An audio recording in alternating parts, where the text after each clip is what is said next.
All right, for the recording from the top. So, welcome to Advanced Cash Flow. I'm Professor Jay. We're going to be going through some uh, numbers today. Nothing complicated, but just talking about how cash flows in and out of business.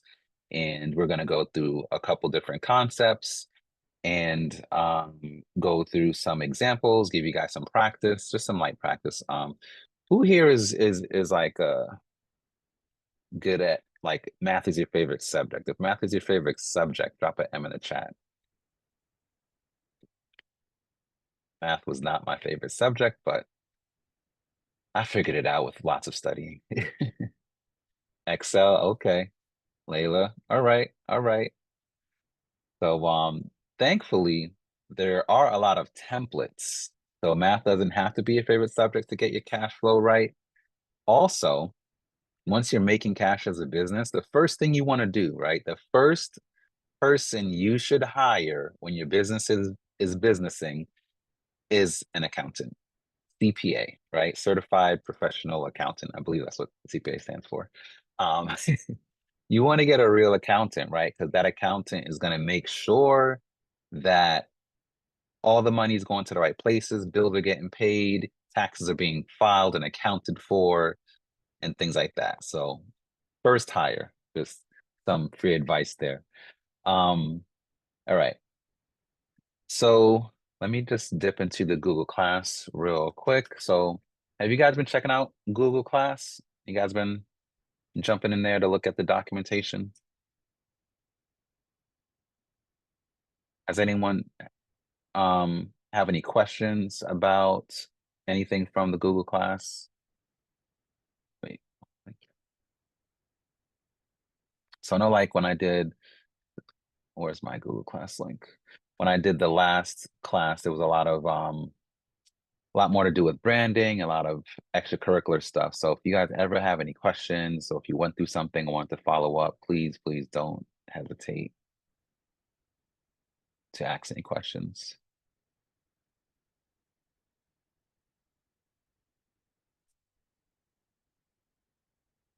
Okay.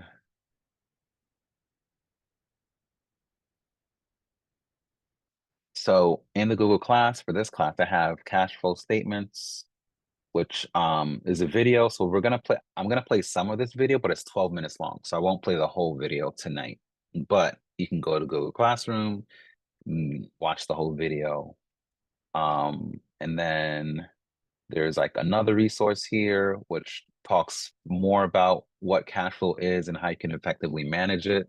Again, it's a broader topic. It's a lot to cover. We're going to go through the basics, but you can always come back here and read through it and take your time, take notes, right? You're not going to be tested on it, but it's just good to have an understanding on it. And then there's another link here that's like 6 ways to manage cash flow for your business. So you'll find there's a good amount of resources here. Um, so they talk about cash flow cycle and urging your customers to pay on time, things like that. All right. So not going to overwhelm you. Definitely ask any questions as we go along. So to begin with, you can come off mute or you could drop it in the chat. What do you currently know about cash flow? Like what comes to mind when you hear cash flow?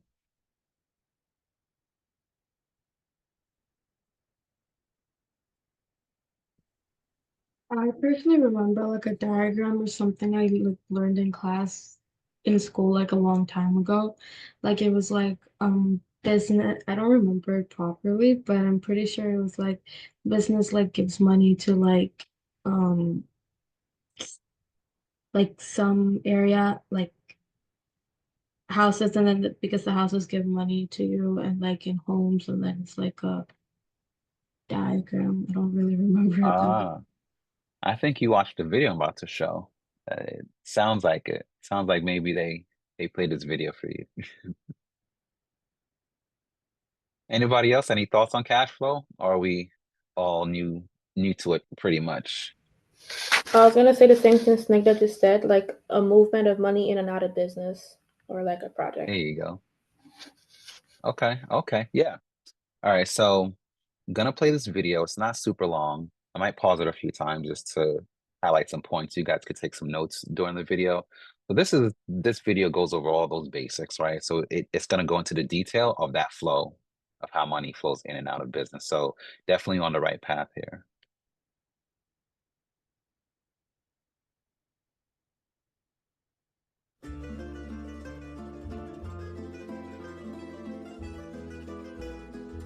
Cash flow refers to the movement of cash into or out of an account, a business, or an investment. When cash inflows exceed outflows, this is generally considered to be a sign of good financial health, both for individuals and companies. Ed makes his living running Ed's Carpets. So it moves pretty quickly. I just wanted to pause there, right? So the statement here was when the cash flow is really positive, that's a good thing, right? You want more cash in than cash out, right? So that means you have some money left over after the business pays for everything it needs to pay for. If you can't pay for what the business needs to pay for and you're negative, then you have negative cash flow. Ed makes his living running Ed's Carpets. For Ed, cash flow is essential to the survival of his business as well as his personal finances. Having ample cash on hand ensures that Ed can pay his employees, his creditors, and himself on time, keeping the business afloat. The same goes for Ed. He needs enough cash in his personal bank account to pay for his house, his car, and other personal expenses. Whether we are talking about Ed or his business, there are generally three types of cash flows. 1. Operational cash flows. I'll pause there so you can just at least write down the title, right? So the first of three is operational cash flows. So this next section is gonna give you an example of what an operational cash flow looks like.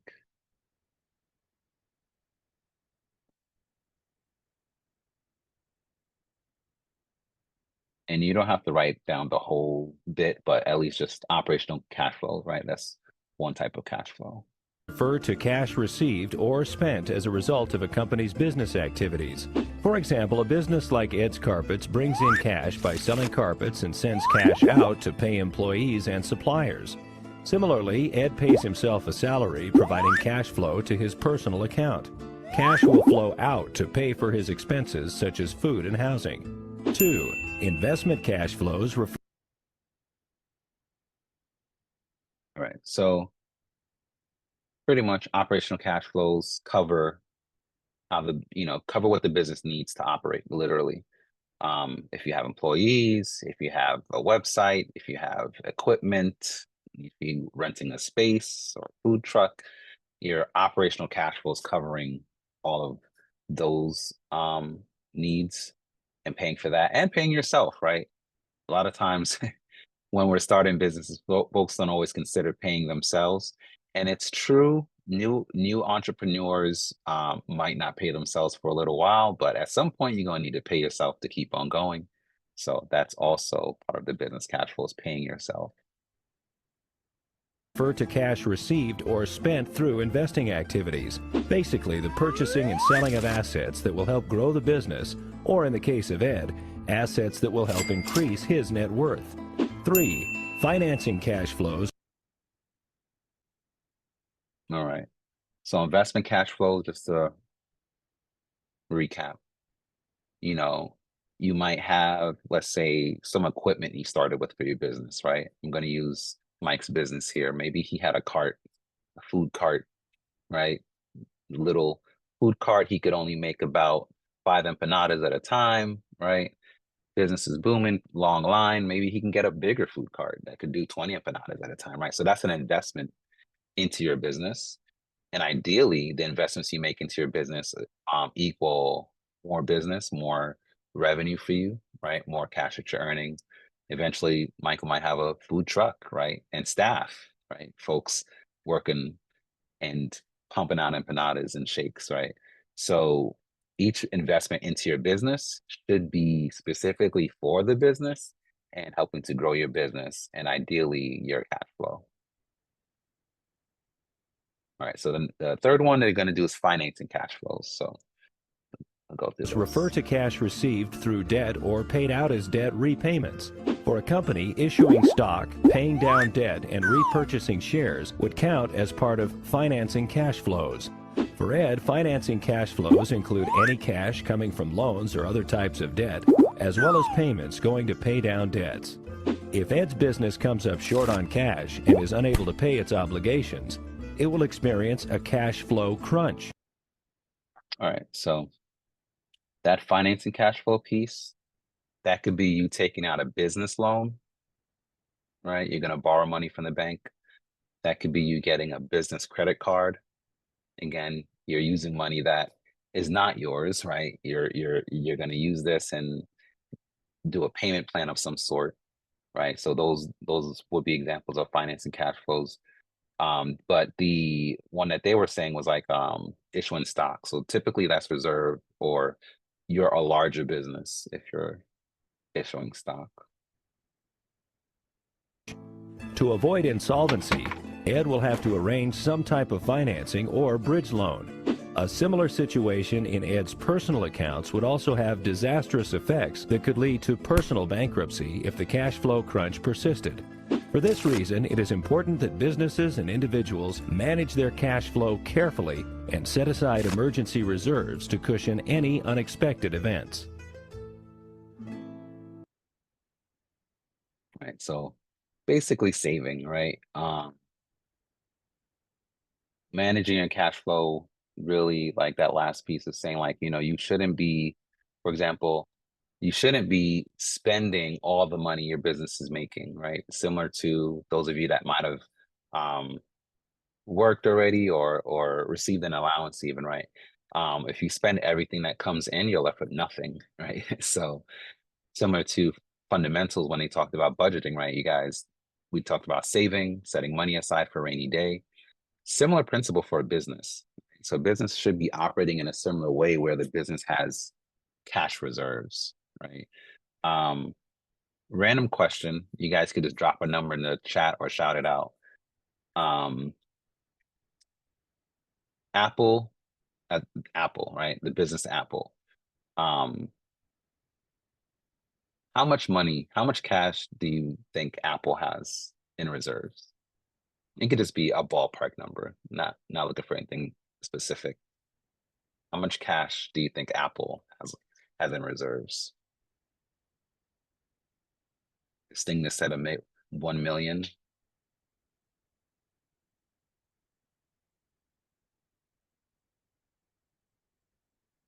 Apple said about 2 million or above. Michael said 1 billion. Sal said 5 million. So as of September of this year, Apple has 65 billion US dollars in cash reserves. And this is lower than they have before. They've been investing. They had upwards of 200 billion in cash reserves, right? Yeah, Apple has enough money to start a small nation. But that's just an example. Apple's one of the more frugal cash reserve companies, and that's why I always use them as an example, because not every company operates that way. Companies like Netflix, Netflix typically they're negative, but they are publicly traded, so that works a little differently. But for small businesses, definitely the best practice to have cash reserves. All right. All right, so let's get into it. Quick recap. Cash flow represents the movement of money in and out of your business. Measures the amount of cash that comes into your business, out of your business in a particular period of time. So yeah, so typically your cash flow, you're measuring on some basis, right? Weekly or monthly, quarterly, yearly. Like you're typically gonna look back at your cash flow in some time period. All right. So quick review, you could drop it in the chat or come off mute. The 3 types of cash flows. It was the operational cash flows, the investment cash flows, and financing cash flows. Nice. All right, so sorry. Yeah, so these are the three main types of cash flows, and this is how your business is going to operate, right? Little quote here. A wise person once said, "Revenue is vanity, profit is sanity, cash is reality." Um, what does that mean? Who wants to break down this saying here? What are you trying to say? I think revenue is um, like the total gross sum that you're bringing in. But the real cold hard cash that you're bringing in at the end of the day, what you're able to bring home is like what you can actually work with and expand with. Yeah, yeah, because your revenue, Michael used the term gross there, so that's a term to remember, right? So your gross revenue is a term that you would look at on like a cash flow statement or a profit loss statement. So gross revenue is before anything is paid for, right? So someone might say to you, "Hey, man, I made $100,000 this month in revenue," right? But what they might not be saying is that they have $200,000 in expenses. So they're actually negative 100, right? And it could really be like that, right? So revenue does not equal profit. That's why they're saying profit is sanity. So profit is saying, well, at least you made more than you had to invest or the business had to spend, right? Maybe you put in $100 into your business and you made $200, so you profited back. You made back that $100. Um, and to keep, so that'll be the cash left over. All right. So we're gonna go through some basic steps here to manage your cash flow, right? Um, the first two things is staying on top of your bookkeeping, right? So bookkeeping or accounting, right? That's where I was saying the first hire you should make when your business is doing well is an accountant. But before you can hire that accountant, you will have to keep records, right? So basically, bookkeeping is saying that you are recording all your transactions or at least paying attention to them. Most likely, the best thing to do is set up a business bank account, use your business debit card, right? So that way, at least you can look at your transaction history in there and you can see every single thing that you use your business bank account for. Your purchases, you want to save your receipts, keep them in a folder, right? And you want to record your expenses. What did you buy and why, right? So typically you're gonna make some kind of buckets, right? So it might be equipment, might be one thing, right? Depending on your business, it might be product. Like let's say you're making t-shirts, right? You'll have to buy the t-shirts, you have to get the t-shirts printed, things like that, right? There's software for this. So QuickBooks is a very popular one. So QuickBooks literally is like the standard. And it's pretty affordable now. Oh, let's write this down. QuickBooks. There's even an app, right? You could use it on your iPhone. And QuickBooks will even track the amount of gas, like the amount of miles you drive, because the miles you drive for business is something that you could also use as a write-off. But without going into the deep end of all those things, we're going to look at an example at a cash flow statement. And this is for a business that this is a rental business, right? So Big Tech's mechanical bull rentals and servicing, right? So they rent out the mechanical bulls, and that's how they make their money, right? So you have income of 12,000 up here, depreciation. So anyone knows what depreciation is? Or depreciation on equipment? Is it the value that is Go ahead. lost? Yes. Layla? I was gonna say like when equipment has wear and tear and when like you have something that's been in use for a while, the amount that it takes to bring it back up to its highest quality, that's depreciation. Yeah, yeah. And to make it easy, what the government does is they have just kind of standards that you can record as your depreciation values as well. So it's again something that an accountant will be able to like really clarify. So based on how much the equipment costs, there's a certain amount you can write off throughout the year. Increase in accounts payable, that means they get more money in, right? So that's the additions to cash there. Subtractions from cash, right? So increase in accounts receivable, increase in inventory, so they have to spend money there. Money was going out, right? So their net from cash operations is negative that 8,000 there. And then you have the purchase of equipment, $2,000 spent, notes payable, 7,000, right? Cash flow is 15,000. So literally you're writing down what money went out, what money went in, right? What you have to spend on, and you're summing that up. So that's like the basics of like a cash flow statement. Any questions? Pretty straightforward, right? And there's templates online, but again, you could use something like QuickBooks. There's definitely apps where you could enter in what you spent, what you went out. And actually, QuickBooks now will connect, like if you set up your business bank account, you can connect your business bank account with QuickBooks and it'll actually see the transactions, and it makes it pretty easy to help track. All right. So here's that 12-minute video. I'm not going to play the whole video, but this starts to explain a bit about the cash flow statement itself.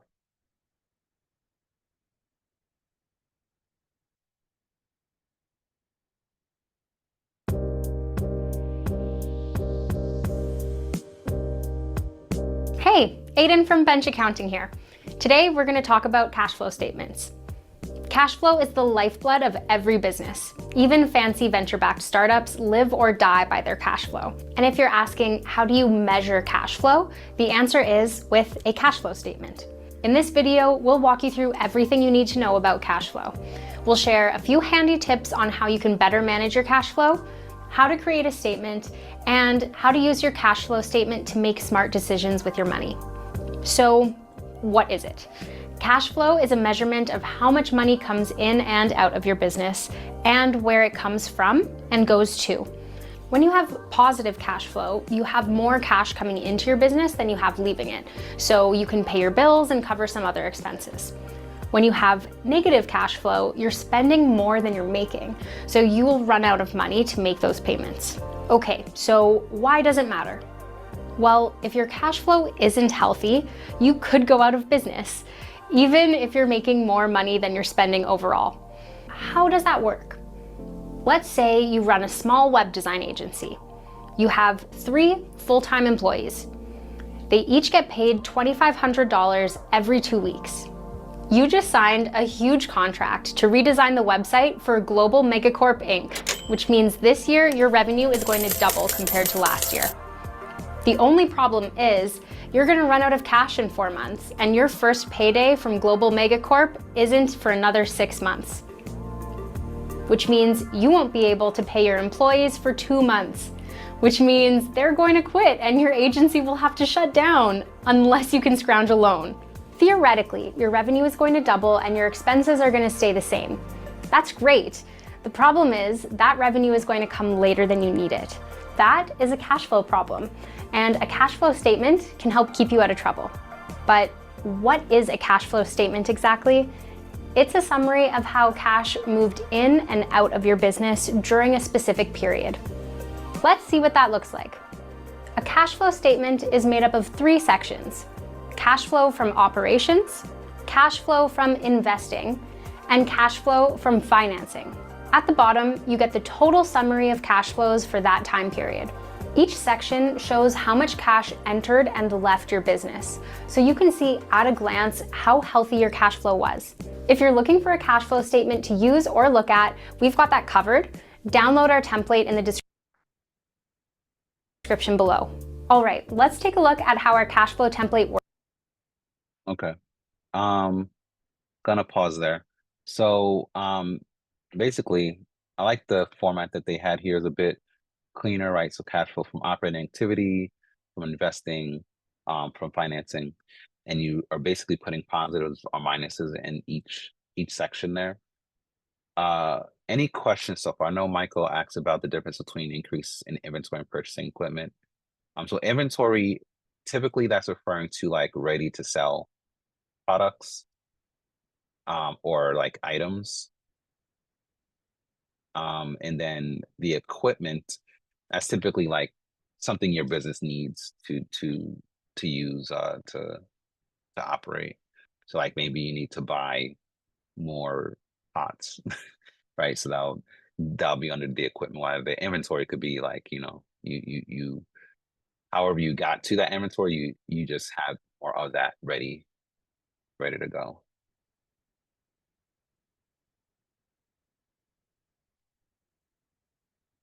The first section we'll focus on is cash from operating activity.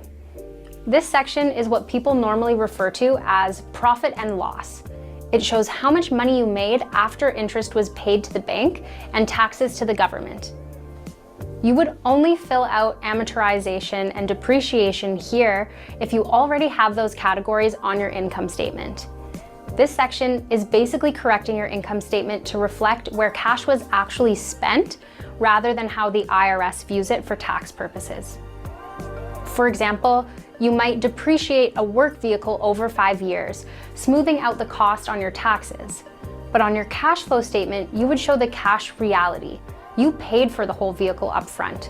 So you would make that correction on the cash statement to only show the cash that you spent. The second section is... All right, I'll stop there. All right, so I'm not going to go through the whole video, but I wanted to go through that because that kind of brings back why having an accountant or an app that's really good is going to help you. That example with the vehicle, right? So that's talking about depreciation. So the way the IRS sees that purchase is slightly different than what your bank account's going to say, right? Depending on if you finance the vehicle or if you paid cash for the vehicle. Those two things might look a little different. All right, but any questions so far beyond that?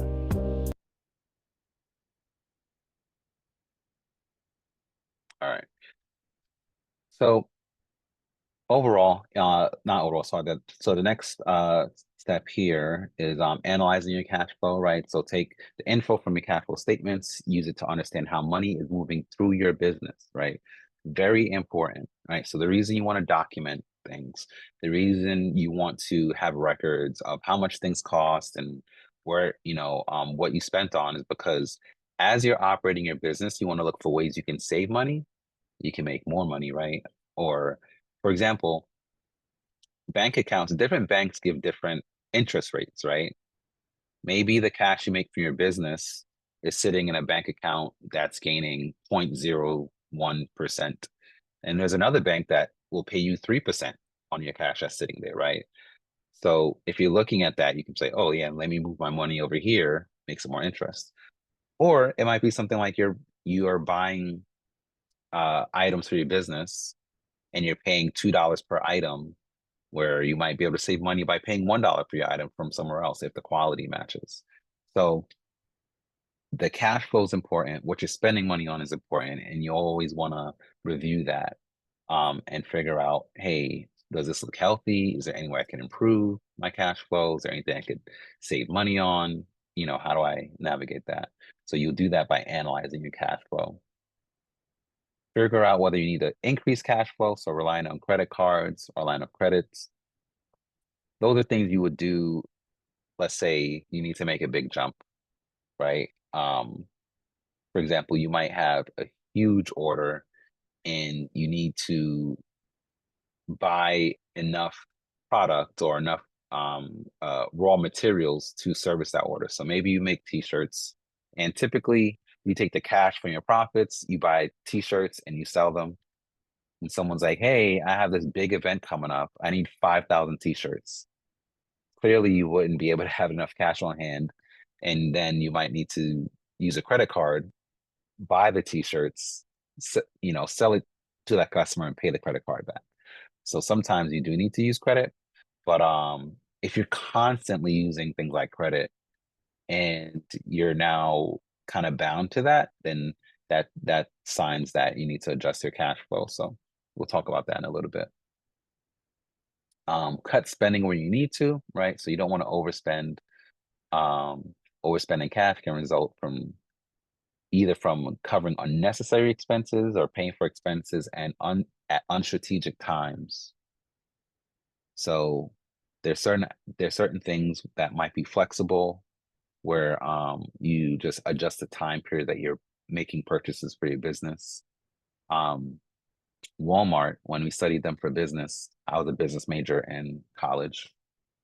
Walmart really focused on what they called in-time purchasing. So as opposed to having a lot of inventory sit, they figure out for each store like the rate at which things are selling, right? So they're like, these Oreos, if we get down to 1 pallet of Oreos, it's time to order another 10 pallets or 3 pallets based on the way people are buying them, right? So they wouldn't just order, let's say, 100 pallets of Oreos and have them just sitting in the back, right? They try to have just enough to cover in between their shipment dates, right? So if they're like, we just need 3 pallets to get us from this week to the next shipment, they're only going to buy 3 pallets of Oreos, right? So sometimes it's a matter of being strategic on purchasing what you're purchasing and when you're purchasing it. Any thoughts, questions? We're all good? All right. All right. So gonna do a little exercise here, give you guys a little practice, right? We'll do some quick breakout rooms, but basically this is just a little example I have everyone work through. So this is your t-shirt business. These are some of the cash flow items, right? So put it into a cash flow statement and let's see what the cash flow looks like, right? So assuming that with these prices here, you're selling your t-shirts for $6 each and you sold 50 of them, right? What would that look like? Do a quick breakout room so you guys could just pair up real quick and knock it out, and then we'll share it out.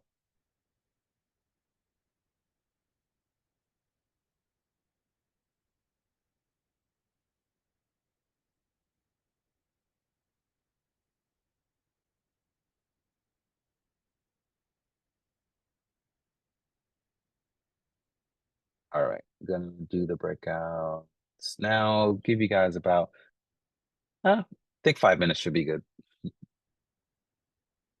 All right.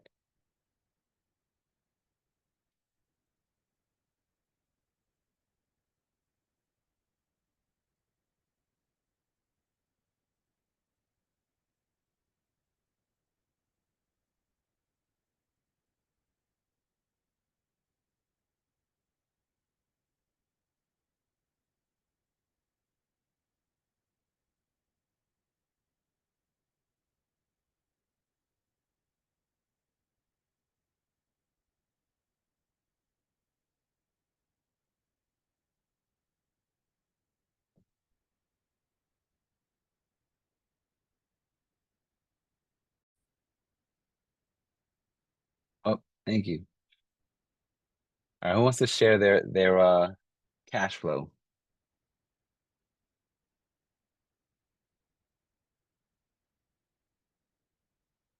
And walk us through it. Let me see. About room 1, Catherine, Kendall, Layla.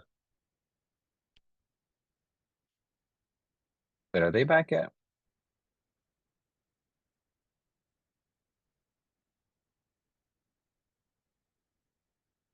I don't Oh, see still them. waiting on them. Yeah. Yeah, I don't see I just them. realized it's like the breakout room thing changed. I thought when I said close the rooms that it was closing them, but it gave everyone 120 seconds. So now folks are coming back. Like I thought when I put the timer, it was gonna end it at that time. But it's, Professor hey J, Kendall. Yep. Yeah, we were just gonna ask for extra time. just like a minute or two. Okay. Thank you. Thank you. No problem. Let me see if I could. Well, now it's waiting for me to end the so in 10 seconds.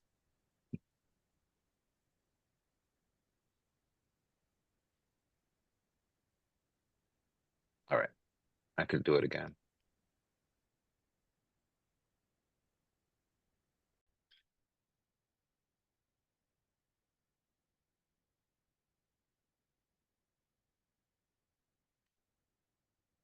All right. Give the folks another minute.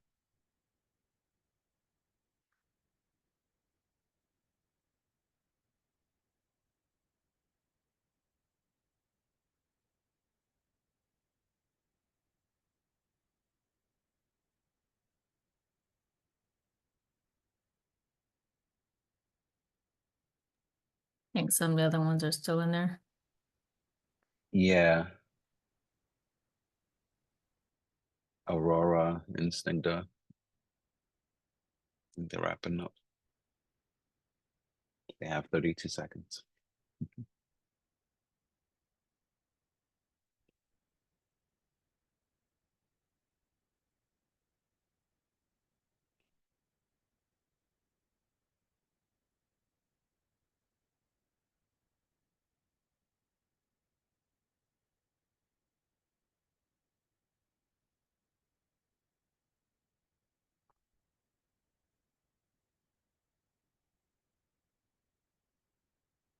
All right. So how was that? How do you guys feel doing your own cash flows?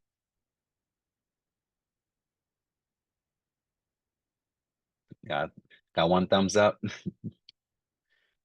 All right. So what are some of the results? What did you guys end up with? What was the final number for your cash flow? Go ahead, Kendall.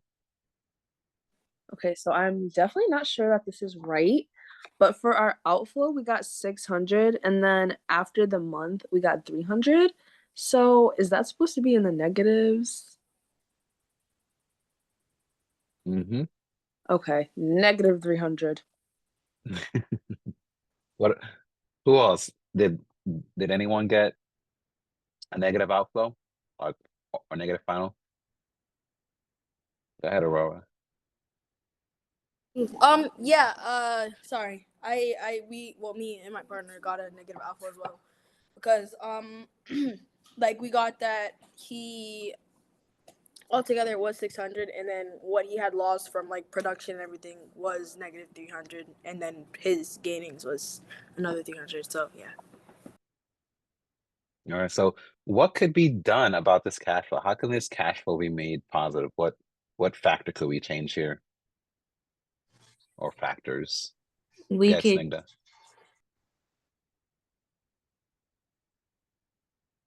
Think Snigda beat you to it. Go ahead, Snigda, and then Layla if you want to add. So, I mean, like, since it is like, I think like the first like few months, I mean, if you like, if it was like later on and this was the, what's it called, like the cash flow, then maybe you have to look at your credit, your line of credit, and maybe see what you have to improve on there. But since it is like the starting, because we know it's the starting, because it says starting capital raised, I mean, like, I think we can take a little bit, we can like try for another month and see if the profit rises or not. Okay. Layla?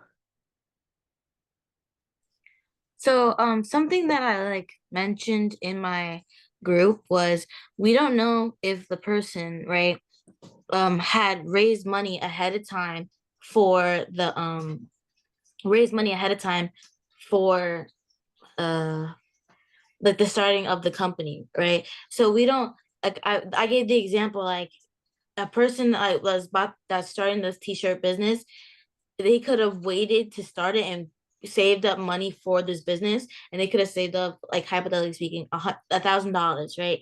And then from the $1,000, this is how much money gets pulled and how much money goes in. Now, we also talked about what Signa said, like this is the startup of the business, so I would say give it another month to see what you could do to to kind of secure your statistics and your data. But something that you could do is, instead of selling it for like $6 each, sell it for like $10 each. Or you could like look elsewhere. Like instead of going to a website that charges $100, you could try to find a website that charges $50 for you to sell your shirts and stuff like that. Good points, Kendall. I was like, yeah, I was basically agreeing with what she said, and I was gonna say like another way it could just to increase the price of the shirts to not be just $6. Absolutely, yes. So you guys hit it on the head, right? That in this example, the individual is charging too little for their product, right? If you had to pay $5 for your product, you should not be selling it $1 above the cost of what it costs to you. And then Layla, you brought up another good point, like maybe be a little more frugal, right? Maybe for your first website, you don't go with $100 website, right? So those are some good ways you can save a little bit of money there. But great job, guys. Like definitely. So yeah, so that's the hidden answer. Well, not the hidden answer. That's the answer I usually try to see if folks get to is you're charging way too little on those shirts in this example. Um, a general rule of thumb for like retail businesses, which this might be under that umbrella, is you want to take your cost, which is the $5 here, you want to times that by 3, right? And the reason they do that is because you want to pay for the cost of the item. You want to be able to pay yourself, and you want to be able to pay the business, right? So pay for the item, pay the business, pay yourself. So that's why typically you do a multiple of 3 of your costs, like per item here, is what you would do. Something like advertising and website building, that's a sunken cost, right? You just invest that money. But the $5 cost, that's going to be a perpetual thing, right? You might not advertise next month if you get going. If your website's up, you might not have to pay for it until next year, right? So good job. But yes, remember that. So for like standard retail business where you're constantly buying products because you have to buy this base product to then do something with it to sell it, the businesses try to aim for a multiple of 3 if they can. So it also depends on your market. Sometimes like what might prevent you from, let's say, taking the cost of $5 and multiplying it by 3? What are some reasons why you might not be able to do that? If it's like a cup of coffee, like people aren't gonna go for higher than like maybe like 8 or 9. Right, you also gotta match the market. Exactly. Snigda, or you gotta be somewhere in there. Maybe the quality of the item. So if the person like orders the thing once, then they find out the quality is not up to par with like what the market is also selling, then they might not be ready to like put that much money into it. Right. Yeah, so also some things to consider when setting your price. Like, how does this fit in the market? So oftentimes you're gonna do some when you do your market analysis and you're seeing where you fit, companies you would either try to match the market, be above the market, or come in below the market value. So you might see some examples of that, like in New York City, for example, you have places that have $1 pizza slices. So you're not going there because this is the highest quality pizza or maybe the best pizza you ever had in your life, right? You just go in there because it's $1. So they price themselves kind of below the market, right? Then you have other places in the city where that a slice of pizza might be like $5, but that's like they're like, hey, this is such and such dough. We're putting artichoke and all the best ingredients in here, and they're inventing new kinds of pizza slices. And pizza slice cost could be even higher, right? $8, $9 for a slice, depending on what they're putting on there. They're like, oh, this is oxtail pizza, right? So the more you can stand out, sometimes the higher you can charge, right? The most expensive t-shirt I've seen with my own two eyes was about $250 for the t-shirt. So if you go to Fifth Avenue in New York City in Midtown and go into those fancy stores, they're saying, well, because of our brand and our audience, we're going to charge this money for this t-shirt. So, when you're putting together your price, think about where you want to fit in the market and what is it that, when you do what's called market testing. So you might try to sell something for above market price, right? Maybe you can get that, right? It all depends on the story you tell, what your why is, and how your quality matches up to the market. All right, we are going to take a break before we go to the next half of this. What do we have here? I just have a break. All right, so let's do 10 minutes. So we can call it 7:40. It's 7:29 and a half now.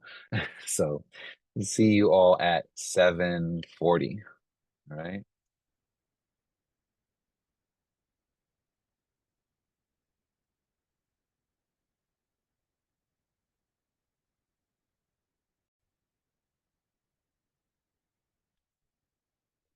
All right, welcome back. Welcome back.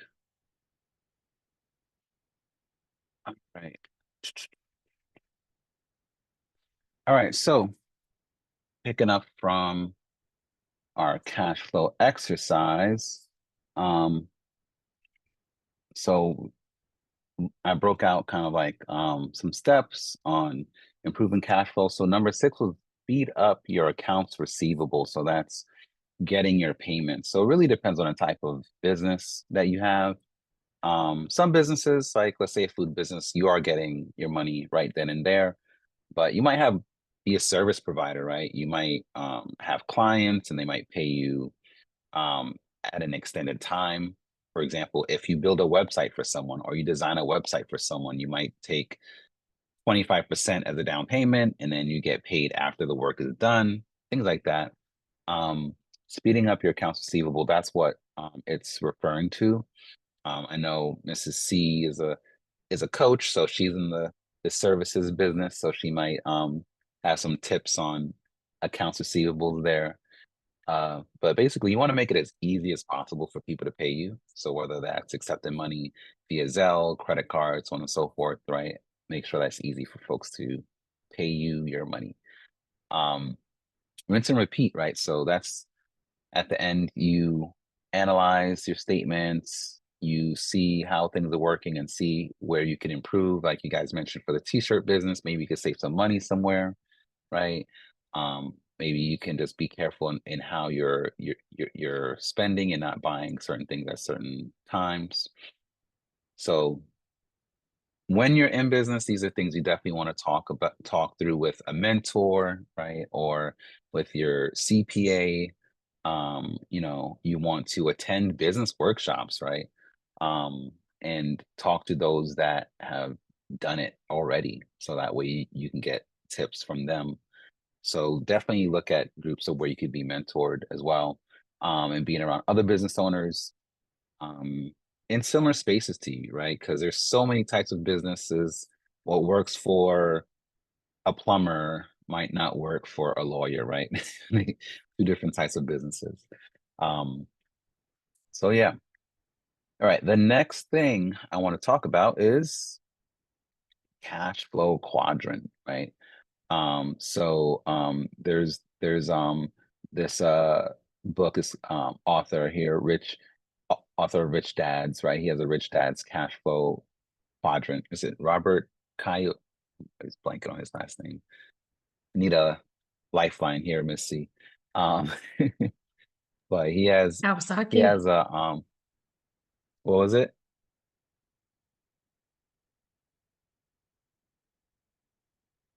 Look it up and lock that in. But Kawasaki. yeah, Kawasaki, Robert Kawasaki. Yes, Yeah, sorry. so no, it's all good. So the cash flow quadrant basically is talking about having multiple streams of cash, aka multiple streams of income, right? And even a business that I follow, or not a business, a podcast that I listen to, Earn Your Leisure. You guys should check it out. Earn Your Leisure is a awesome podcast that talks about money and how to, for business and personally as well. Um, so one business, just because you have a single business doesn't mean you have one flow of cash, right? And I'm gonna go back to the empanadas. So, you know, in a food business, right? You might sell the food, and that's your, let's say, your initial flow of cash, right? You sell food, right? But maybe you have a sauce that everyone's like, man, this sauce is amazing. You bottle that sucker up, you sell the sauce too, right? So that could be another flow of cash. You could take the sauce with you, right? For for a price, right?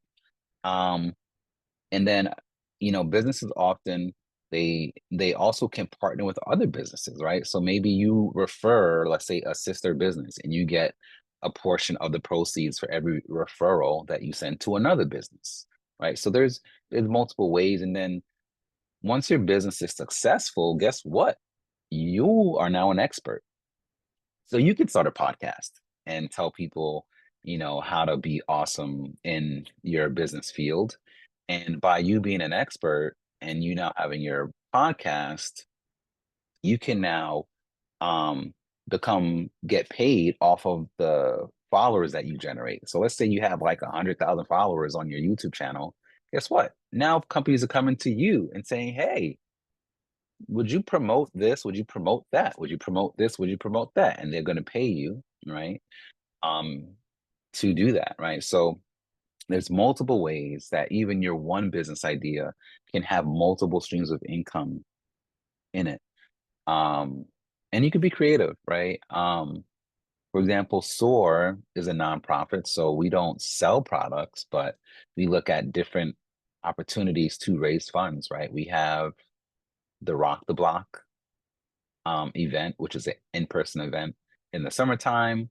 We have vendors come, and the vendors pay, do like a registration donation, and people can donate to S.O.A.R there. We have fundraisers, we have the gala. So there's multiple ways that we try to raise money. But for-profit businesses have, even more at hand than they could do since they're for-profit as well. So let's take a look at Mr. LeBron James here. So the cash flow quadrants that Mr. Kiyosaki points out is the employee cash flow, the business owner cash flow, the investor cash flow, the self-employed cash flow, right? So LeBron James is, the employee cash flow saying, hey, you work a job, right? He's currently an employee of the Los Angeles Lakers, right? So that's his employer. He negotiates a price, he has a contract, they pay him that price, and that's his, let's say, 9 to 5 job, right? But being an employee as an athlete does have a shelf life, right? Not too long ago, even currently, right? If you look at the statistics, a lot of football players that play football might have multi-million-dollar contracts. Who here knows or has heard the statistic about football players? What happens on average 5 years after they retire from football? Does anyone know? They go bankrupt. They go bankrupt. They go bankrupt. And we're talking folks that could have $25 million contract, $50 million contract, $100 million contract. 5 years, they're bankrupt, right? Part of it is poor cash management, right? Because some folks don't make 30 million in their whole work life and they have a household. But the other part is, if you want to maintain a certain lifestyle or, you need to have other forms of cash flow, right? So being a business owner, this is a system that works for you, right? LeBron James started with his partner Spring Hill Company, which is a conglomerate business with over 100 employees, right? People work for him and help the business make money. So Spring Hill Company, one of the things they have is film production, right? And they have some other things, but basically, being that business owner, that system works for you. And the reason I use system here is because it can be there can be so many things, right?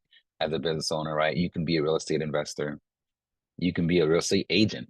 And as a real estate agent, maybe you do really good and then you hire other agents under you. Now you have a real estate company, right?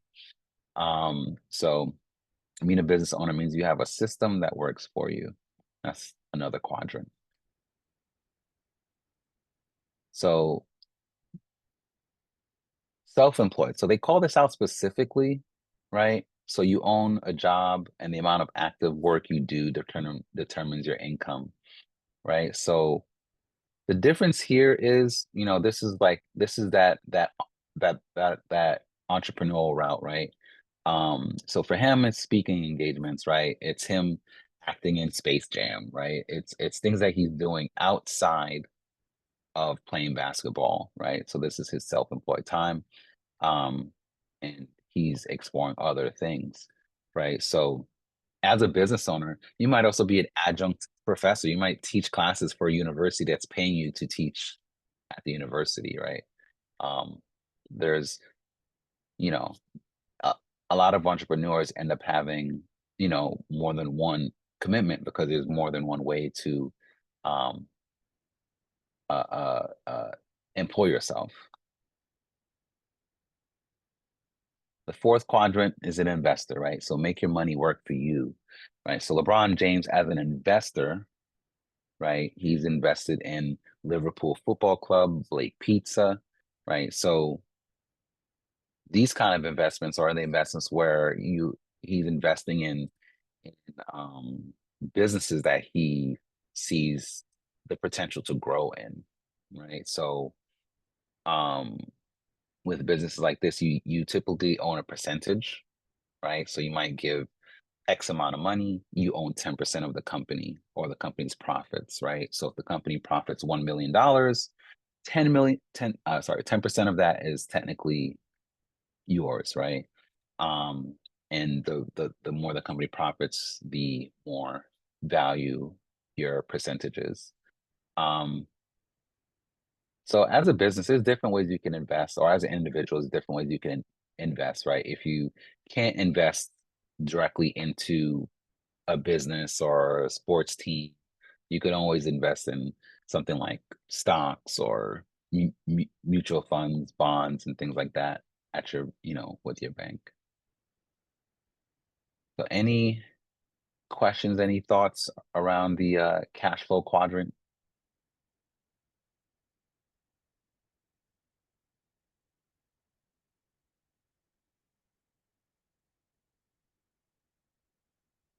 No?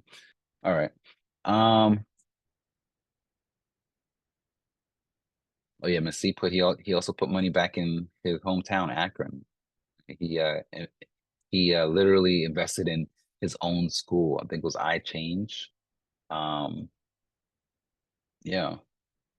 So Yeah, I promise. I promise that's what it was. Yeah. I promise school. So using the proceeds from some of these things here and funding that and giving back to the community. All right. So I'll pause here. So do you guys have any entrepreneurs that are stand out to you? So we did this one on LeBron James. you could drop in the chat or come off mute on entrepreneurs or business moguls that you look up to, because I want to just kind of talk about their cash flows.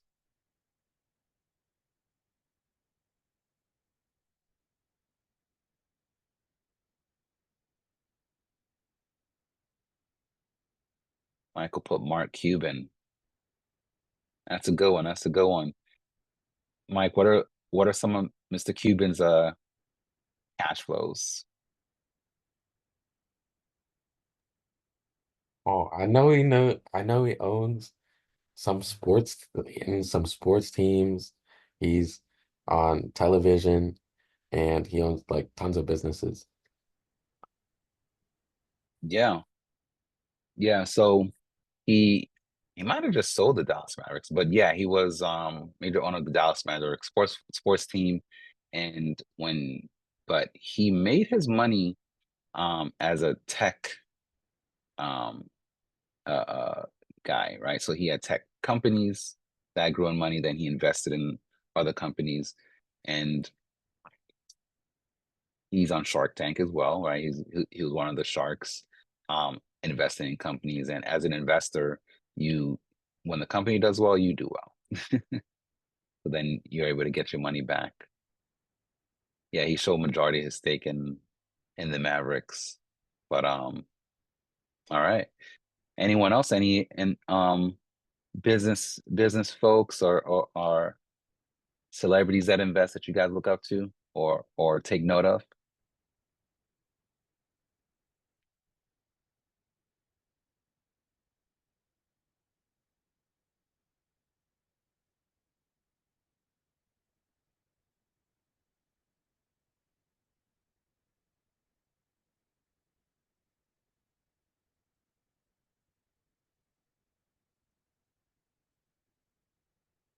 I always like to use the example of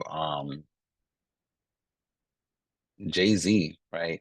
When I was a little kid, I never would have imagined Jay-Z would be a billionaire, because the average hip hop artist rapper just did hip hop and pretty much all they did. So he ended up investing in art and then investing in other things, invested in the Brooklyn Nets, and really made a lot of smart business decisions, right? He um started his own record label, starting his own clothing line, right? And basically took profits he had and put that into investments, right? Um, and another another person that from, I guess, the 90s that was able to grow themselves Dr. Dre, right? He ended up making headphones, and we all know Beats by Dre now, but Apple purchased the rights for Beats by Dre from him, and he became pretty much a billionaire from that acquisition, and was also added to Apple's board of directors and got millions of shares from Apple. So you know, always think about how your investments can add to your overall growth, right? So your initial business idea might get you going, but there are ways to make your money work for you. I had Miss Rosie back in here. All right. So any questions or thoughts about cash flow? How you guys feel?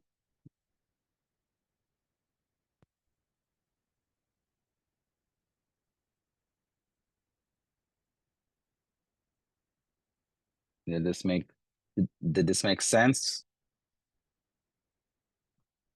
All right. So you're not going to be tested on it, but it's just good to know. Miss C, I know you had Miss C put in Rihanna luxury fashion brand and cosmetics. Yeah. Rihanna's another one. Do you guys know Rihanna's net worth right now? Do you guys know Rihanna? All right. Um, so yeah, Rihanna's a billionaire. Um, so and she made her billionaire status from her cosmetics, right? Not even from the music. Um, when I heard, again, I would have never imagined she would have been a billionaire years later, but yeah. All right. Miss C, I know you said you wanted to make an announcement. You can go ahead and. Yes, with the alignment assessment, you guys should have received that in your emails. If you didn't, let me know. I've only seen one. One has been completed, and also your growth statements. You should have got an email with the growth statement outline and format. I think I've seen two, so just wanted to remind you guys of that. And those that weren't on my class, in the last class, you still should have received an email. So let me know if you didn't. And the other thing with GR with Rihanna, she also invested in the Uber. She's an investor with that too. Oh, snap. I did not realize that. So she's really, yeah. So Yeah, she got into Uber Jay-Z, early. Jay-Z and Beyonce did too. Leonardo DiCaprio, Ashton and Gwyneth, they all have invested in that too. I didn't know she did, but just me keeping up with investing and stuff. Yeah. And a Nice. vegan, And she also invested in a Black-owned vegan food company. okay. My wife put the Kardashian has successful lines too. Yes. Yeah. They also, so yeah, I mean, as you become profitable, sometimes it's good to look to see, hey, are there other small businesses you can invest in, right? And sometimes folks come together, right? And you might work with someone that has a similar passion or traveling the same business path as you, right? And putting your heads together might be able to invest in each other and by lending each other your skill sets, and build yourselves up from that. All right. And collaboration is the key with business. Oh yeah. All right. So one thing I wanted to, I guess, circle back on, and I'm trying to get I wanted to just introduce and kind of go over the end of course project. So the end of course project for advanced is a 5-minute or up to 5-minute presentation on your business. So I wanted to give some time to talk about that. So in fundamentals, you did like, an elevator pitch. So the difference here is you're going to go a bit deeper, right? So the elevator pitch kind of sets it up. Just a quick overview of what it is, but this time it's going to be more like that video that Miss Rosie had you guys watch with Shark Tank, right? Where you're presenting your full business end to end, right? So the idea is you're presenting your business as if you're looking to get an investment, as if you're looking to get buy-in, right, from an investor to invest in your business. So you want to share your why. You want to walk through your business model. You want to share what the opportunity is, right? And you want to showcase a little bit about your business. So we did the vision and the mission statement, right? So that kind of paints a high picture, but building off of your mission statement, how do you plan to put that into action? Right? So that's where your business plan comes in. Right? So the business model canvas and the value proposition canvas are the tools that you want to leverage now to say, all right, how do I make this make sense, right? Because you want to convince the investor to say, this looks like a good idea. I see your plan.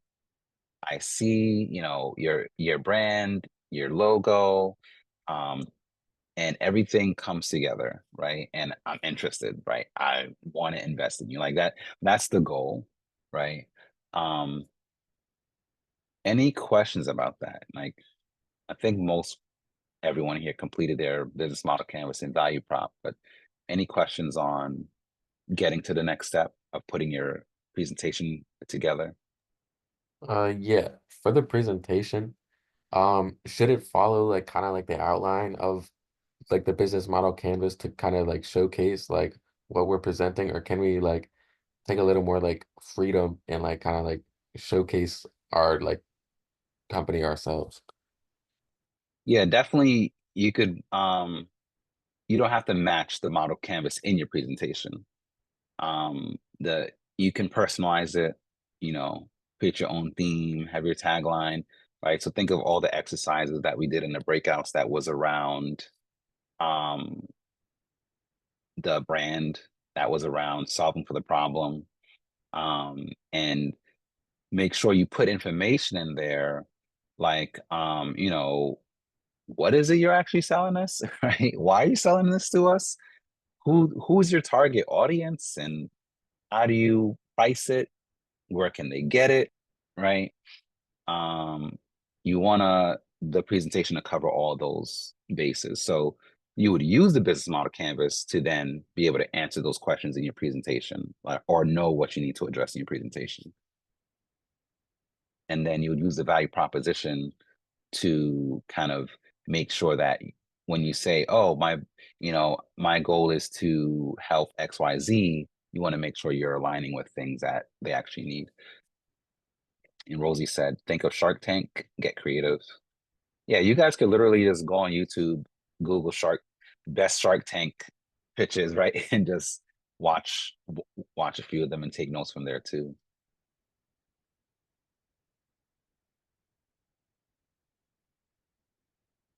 Any other questions?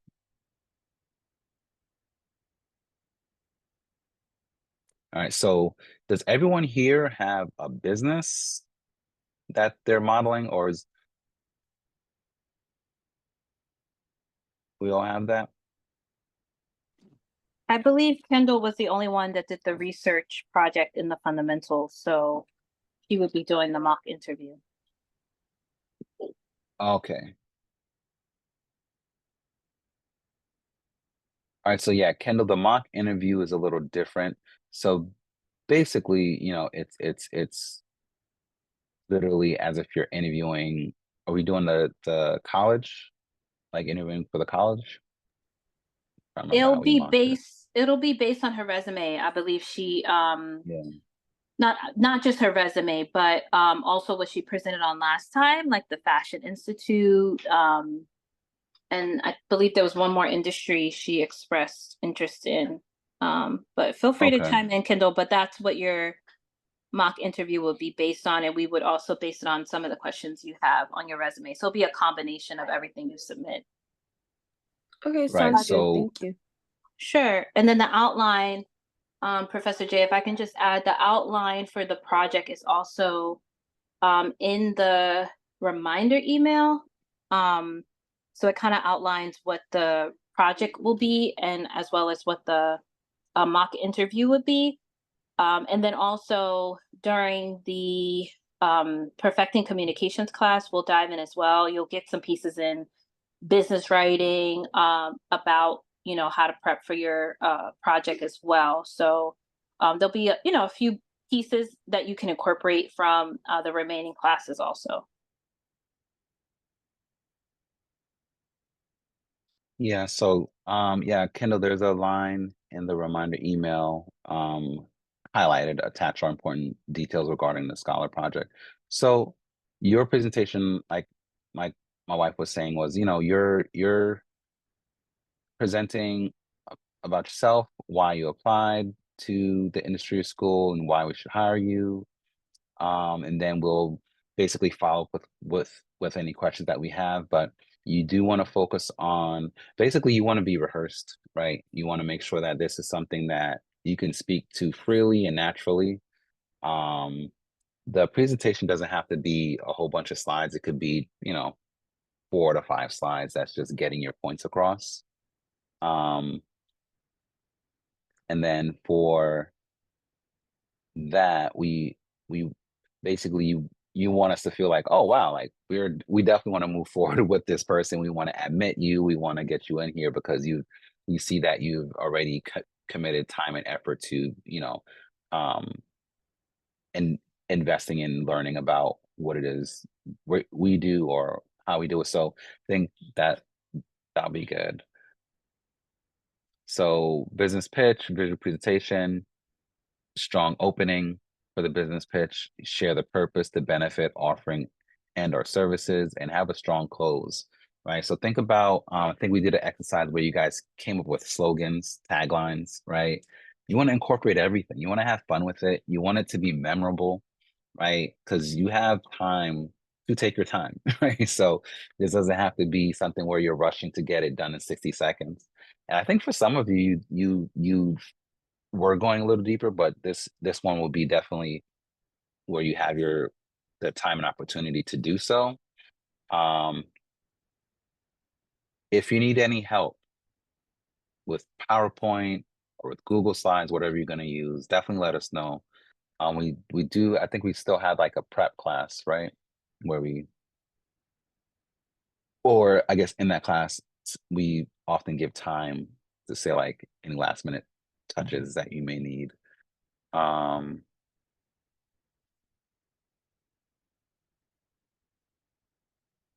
Yeah, so we have the business writing, the resume building, perfecting communication through presentations. So on the 26th, we're going to have the perfecting communications through presentations. But definitely get started now, right? So that way you at least have your outline together. And then the last weeks, you're just kind of focused on putting it all in place. Feel free to email us in between. You could email us rough drafts, outlines, and the like. And remember, so for advanced, there is going to be another top scholar spot. So the presentations often tie in everything here.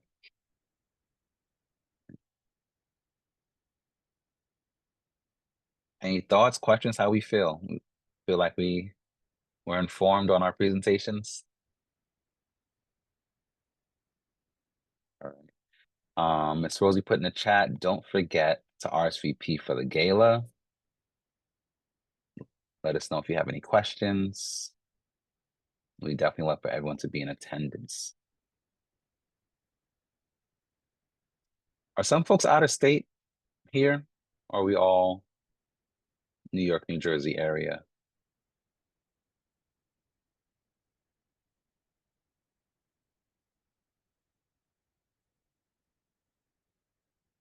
Okay. Yeah, so just a little bit about the gala. It is a special night, seriously. So there's music, there's food, there's presentations, it's a lot of fun. And the other thing that's special is you guys get to meet us in person, meet each other in person, right? Hang out.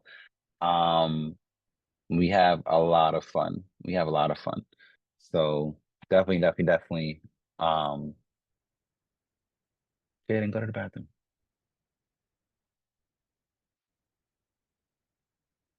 He's going down here, Trey. Jaden, just go to the bathroom. Sorry. Yeah, lots of fun. So definitely let us know if any help is needed to accommodate or anything like that. But definitely love to see you there. All right.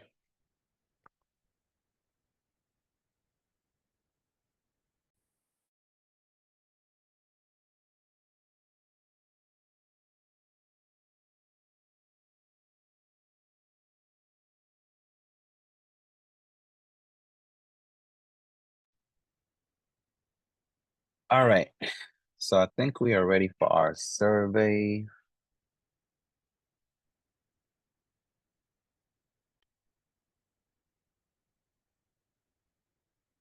Let me grab that for you guys.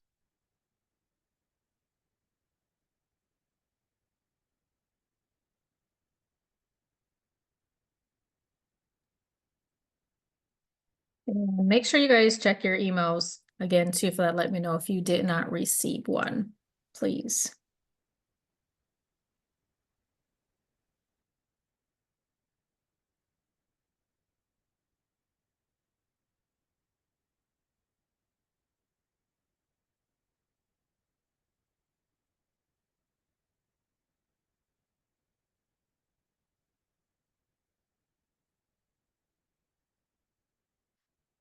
All right.